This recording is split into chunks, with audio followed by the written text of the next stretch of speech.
ताज़ा तरीन वीडियोस के लिए चैनल को सब्सक्राइब करके बेल आइकन और ऑल नोटिफिकेशन पर क्लिक करें ताकि आपको मिले हर अपडेट सबसे पहले।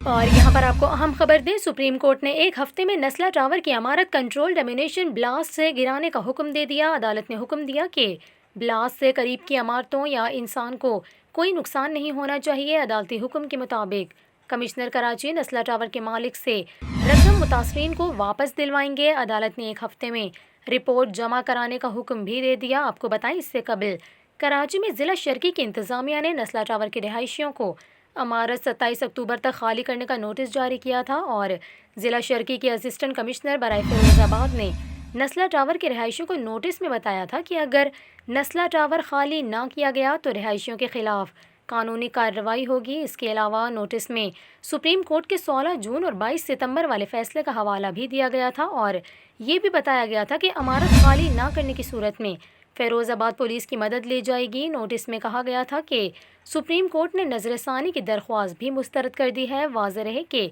गुज़िश्ता माह सुप्रीम कोर्ट ने नस्ला टावर गिराने के खिलाफ नजरसानी की दरख्वास्त मुस्तरद कर दी थी और कमिश्नर कराची को नस्ला टावर मुनहदिम करके रिपोर्ट पेश करने का हुक्म दिया था।